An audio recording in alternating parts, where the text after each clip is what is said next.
Okay, so my cell phone heated up and cut me off, and I was talking about this book. This book is by Ken Taylor, Celestial Geometry, Understanding the Astronomical Meanings of Ancient Sites. This book has more than 50 sites, and there's pictures to go along with it, and everything.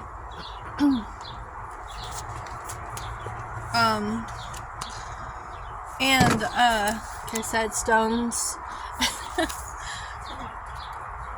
So I'm going to read it. It says, many ancient, even prehistoric monuments and temples around the world show an amazingly sophisticated understanding of the heavens. So people have imagined what life would be like from Earth to above us, like in the ether and space, and like going into like the afterlife.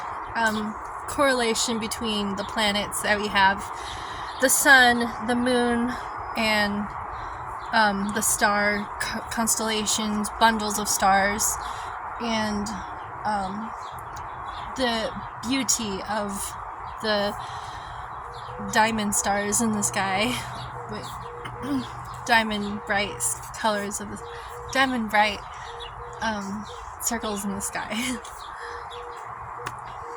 So it says they reflect the sacred knowledge and celestial alignments to the eternal cycles, so like the alignments and cycles of the sun, moon, and stars and planets.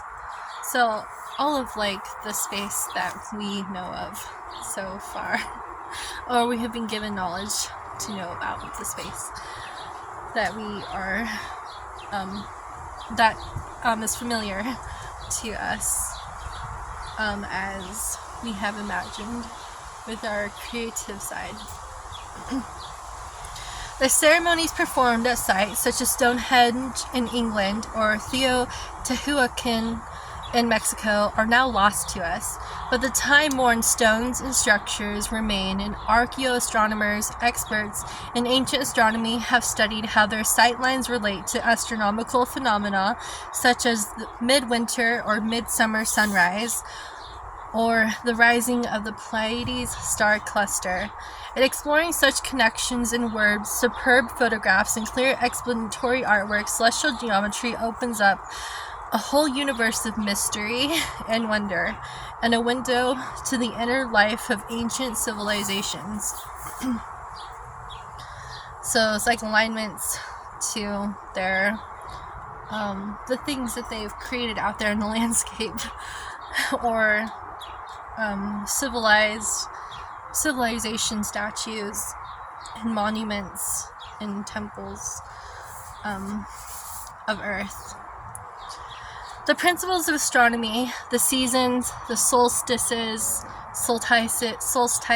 and equinoxes, the rising and setting of stars, the lunar standstills, solar alignments, the language of light and shadow, and the life-giving shows of the sun, lunar alignments, the drama of the eclipse, and the beautiful eclipse, where like the sun and moon become aligned together for a few seconds or a little bit. I don't know. I'm not sure if it's a minute or a few seconds.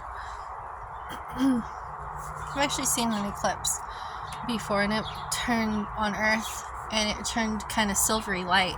It's like, I also had I think like a vision one time where I saw like a silvery light. It's kind of a long story, but I was like, I'm never gonna see that eclipse light ever again. And I actually got to see that kind of silvery like brush of light. It was really cool.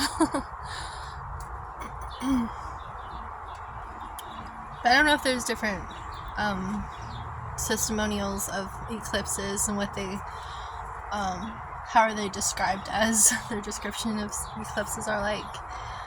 Okay, lunar alignments, the drama of the eclipse and the mysterious energies of the night. Alignments to stars and planets reaching out to the immensity of the cosmos. Cosmos or cosmos. I'm familiar with the word cosmos, but I think people also call it cosmos. More than 50 sites covered in death, from the Crucuno Rectangle in France, New Grange, Ireland, and Die Ex Turnstein, Germany, to Machu Picchu, Peru, and Karnak, Egypt, and Cahokia, USA. It's all in this beautiful book. This book is kind of hard to read, but I definitely want to keep it around so I can understand what we have from the civilizations of the time that people have lived and passed before us on Earth, and just what they've discovered about the alignments and degrees to the planets and stars. Stars connection to it too.